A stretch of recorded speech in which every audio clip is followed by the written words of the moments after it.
ThamePo episode 11 just aired, and I think that even though there has been such a bad connotation with episode 11s, particularly in BLs, because that's typically the episode 11 curse, I feel like this episode 11 did something extraordinary, even though the ending is still extremely bittersweet.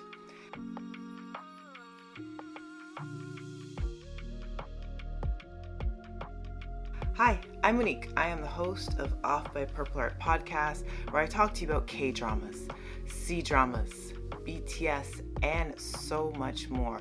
That so much more does, from time to time, include BLs, which I'm including a lot more in my podcast.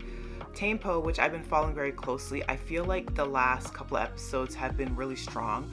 I actually really enjoyed episode 10 and the conversation that it has as far as idols and how they're treated in the music industry and how cutthroat and ruthless the business can be, and even the fan base that you cherish that make or break your career can also inevitably cause you a lot of misery. So I just thought that the emotional weight of episode 10 was really interesting, especially coming from GMMTV, and they have their own embedded controversies with their own artists under their umbrella as well. So I thought it was interesting commentary. Going into episode 11, I knew this was going to be the climax of the show, and I feel like this was the best episode out of everything I've saw so far. I think you can tell the writers really wanted to get to this point in the show.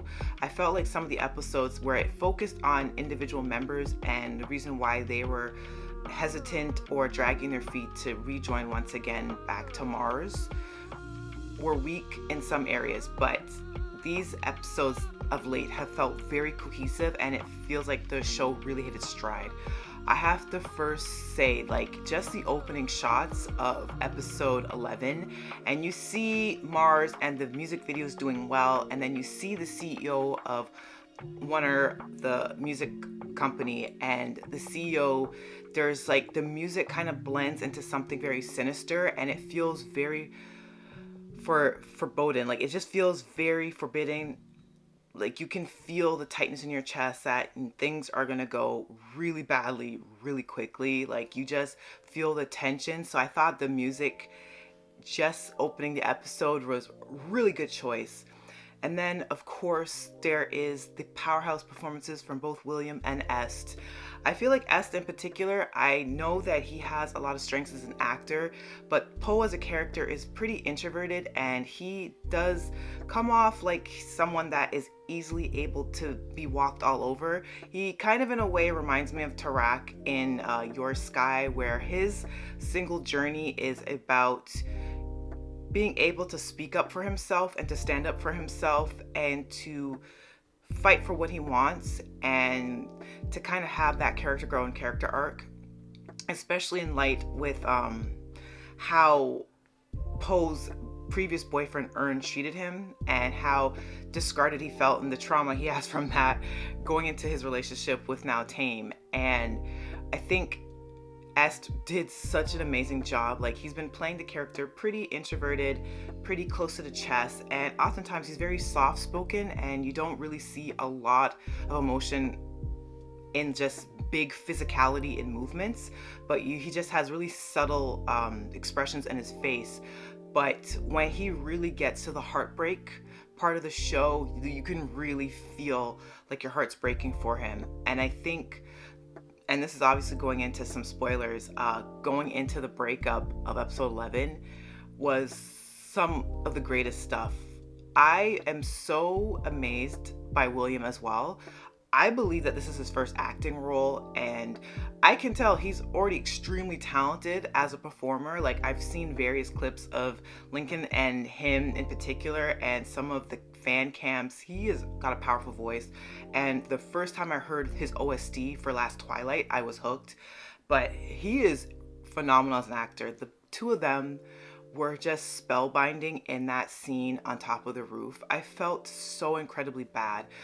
And I think what's extraordinary about this particular episode 11, even though I know this show is going to go to 13 episodes, not 12. So normally 12 would be the finale. but I still feel like the episode 11 essence is truly in here, but everything that they were discussing made absolute sense to me. As fictional as the show is, and the fact that you're really not going to have many situations where an idol is going to end up with a fan or anything like that. Even though Poe technically wasn't necessarily a fan of Mars, he just happened to help out his best friend one day, showing up and doing some photography and some filming for her for a fan page. As hyper unrealistic as that is and all that stuff, I feel like the realism in the situation that they're in was very grounded in reality.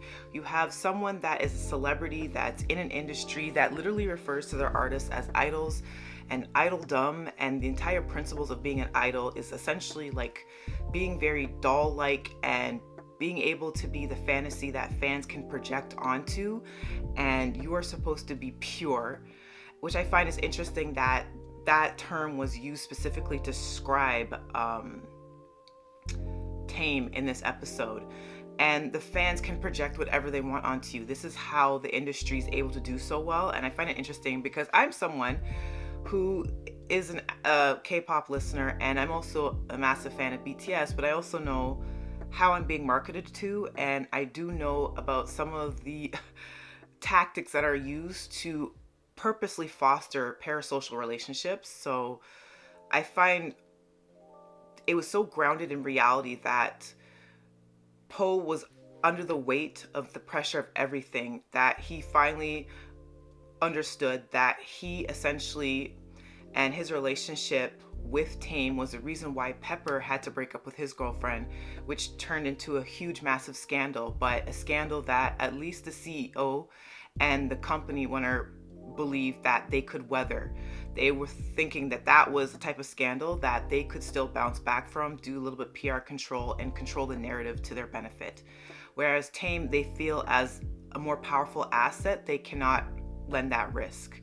So for Poe having to weigh the consequences of the fact that someone that he has grown very close to, and seeing the members and seeing their dreams and everything that they've hoped and wished for coming into finalization, and then him essentially, without even meaning to, being a barrier to that coming through and having that kind of thrown in his face, as well as the reality of the situation that you being with an idol is going to be a very short-term thing. No matter how much you want it to work out, no matter how much the love is there, love simply just isn't enough.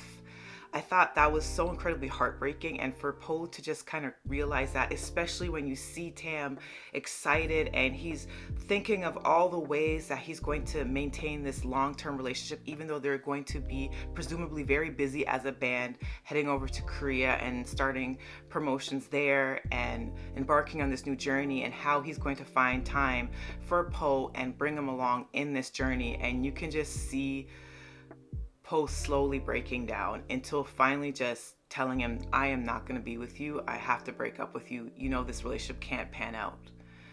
It is so grounded in reality because to me, it's not something forced. It's something that the show has been working up to this entire time.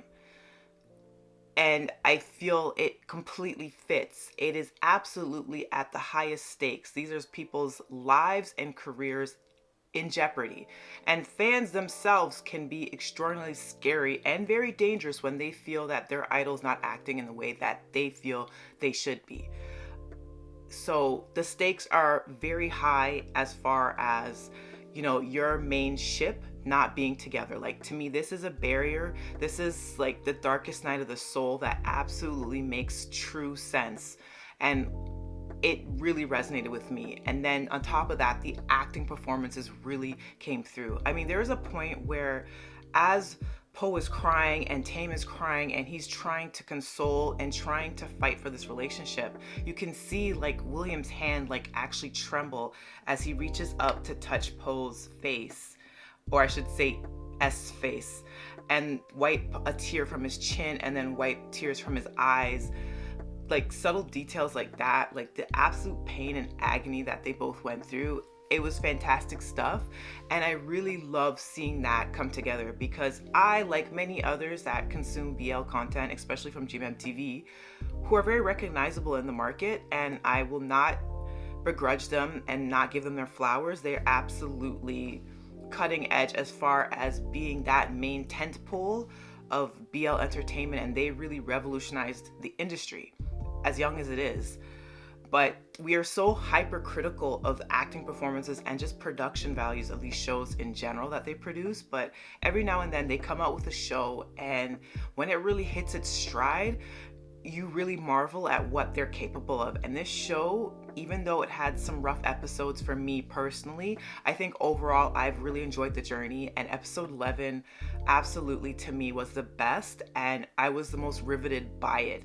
There wasn't a single moment that I wasn't completely glued to my screen watching this, and their performances just absolutely broke me. Like, I watched the episode twice now. I cried twice because of how heartbroken I was and how well I think William and Est performed their roles. I really bought into it, and I felt so horrible for both of them, but I especially felt bad for Tame because Tame really ends up losing everything in all of this. So originally in the premise of the show, the whole big catalyst is that Mars is breaking up, the band has to disband, Mars has to disband, and Tame has to go to Korea and embark on a journey as a solo artist because this Korean company that could potentially catapult him into even massive stardom will only invest in him.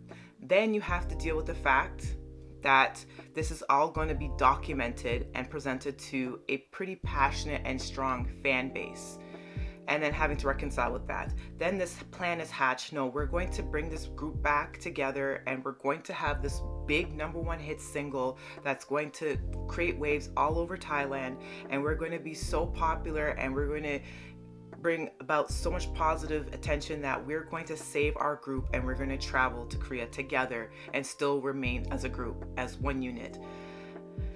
And for all of that, everything that they worked for, everyone essentially still ends up getting something except Tame out of this all, because in the end, the CEO, what she originally intended and what the music label, the music company intended, was still going to happen. That whole thing when they were on live TV and they were just, promoting their music, and Tame is still kind of reeling from the breakup, and you can see that even in his movements and how he looked a little bit off, but he was still in it for his band. And just to see the realizations on their faces, having the rugs pulled from underneath them. But all in all, Tame ends up losing everything. Mars technically, after everything, can still be together, but they can only be together as 4.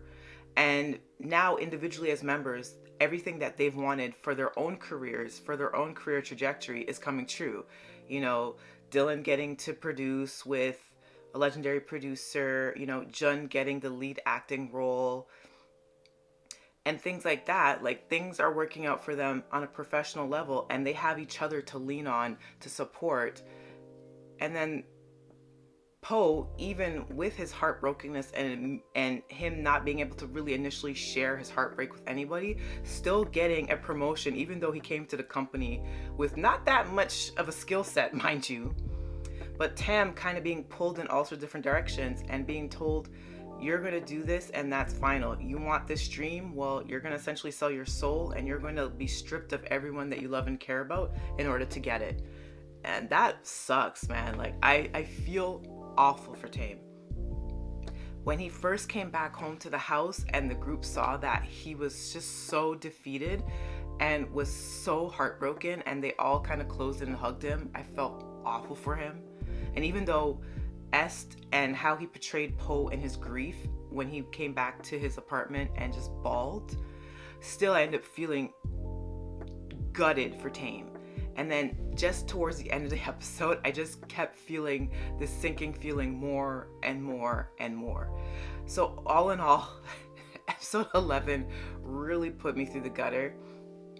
I will say though, just as other tidbits, I really loved the care package that Tame put together for Poe. Even in the breakup, he ends up getting it, and all the little household items that he uses from day to day, Tame noticing it and ordering like extras of this, just trying to signify that he wants to build an ordinary life with him, is probably the most heartbreaking thing from the show. And I love that detail because I think it's romantic, and I think there's so many ways that you can express love and how you can be giving towards your partner. I am someone that enjoys getting, jewelry and getting finer perfumes and, materialistic gifts, but I also appreciate gifts that have a lot of thought into them that I would use from day to day or have like an emotional resonance and meaning to me. And I just think something of a gesture like that is really sweet and profound. I also have to think this show was really good in how it presents the quote-unquote antagonists, because the CEO, as cruel and callous as she is, I won't deny that she was really mean-spirited in how she went about what she went about, but ultimately she's a shrewd businesswoman and she's competent at her job. And I love from the very beginning, she was very clear on what she wanted and what the company needs, and still essentially she was able to find a way to make profit and salvage the situation to her benefit and to the company's benefit. And for the most part, all the parties involved end up getting what they want, with the exception of Tame.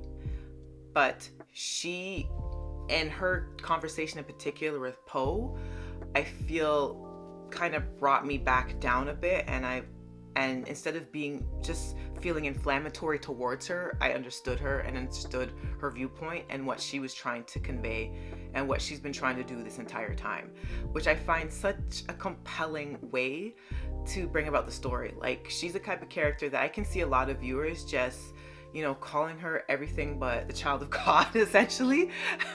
But I understood what she was trying to say and what she was trying to convey. And when she truly brought Poe back down into reality and say, remember what you initially came into this company for, or remember what your initial mission was and what you wanted to do with your life. And Poe really having to take a step back and think about that, because he wasn't without a career. He was between jobs and he was heartbroken, and his part of him being heartbroken was actually impeding in him having a career and having a livelihood that could carry him to the next level. And now he's at the point where this creative director position can really open a lot of doors for him in the future, and he can be very successful. Yes, love is grand, love is important, and love is something that you should cherish, but we also live in a world where we need money and you need a career. And if you've been hunting and searching and working towards being this professional to be able to pursue your creative dream instead of having to slave away at a job that you hate, absolutely you have to grab it with both fists. And I just liked all the areas that this show kind of represented. It just felt so real and grounded in reality, even though it's very fictional. And it was filmed beautifully. The amount of shots were haunting, but I can't get over the performances. As quiet as Est has been playing this character, I was really impressed by him today, and I was really impressed by William as well. William is definitely someone who's going to really blow up, and I hope they continue to get projects together. But all in all, I was just completely floored by ThamePo. It's really hit its stride well, and in these final episodes, I've been really, really enjoying myself. And I just want to know what your thoughts are. How are you feeling about ThamePo? As heartbreaking as the episode was, do you feel that everything came together in the way it should be? Because to me, this was probably one of the most satisfying episode 11s I've seen. Especially coming out of GMMTV for a while. Like, a lot of these shows, the breakups are so incredibly forced, and the obstacles that are represented as the dark night of the soul part of the story, it just never rings true to me, and I kind of just roll my eyes and I'm like, yeah, whatever. But this show, it completely makes sense. Everything unfolded the way that made complete and utter sense. narratively, everything lined up to reach to this point, and this is where we were always meant to go with this show. And I'm just hoping that they can stick the landing, but I'm really impressed with what they were able to do. And yeah, let me know your commentary in the YouTube comment section. Like, what are you thinking about individual characters? Like I said, I thought the CEO and her positioning made a lot of sense. So I thought she was incredible as an antagonist. Of course, I'm here for Poe and I'm here for Tame. Of course, I care about the group's trajectory, and I love Mars. I love them as a group dynamic. Some of the episodes where they're in their silos, I wasn't always a big fan of, but them as a group, they have such amazing chemistry, and I love that they lean into Lincoln's actual chemistry, and when they're having fun, and even when they're supporting Tame when he's like completely heartbroken, like, I just sighed. The only sore spot for me is the best friend. Like, from episode 10, I haven't liked her that much, and I still don't like her that much going into episode 11 either. But yeah, there's a lot of takeaways that I enjoyed from this show. If you're listening via Spotify or Apple Podcasts, let me know your thoughts as well. Please interact with those platforms. Please, I love yapping, clearly. And I love yapping about this show in particular. And I love yapping about Est and William.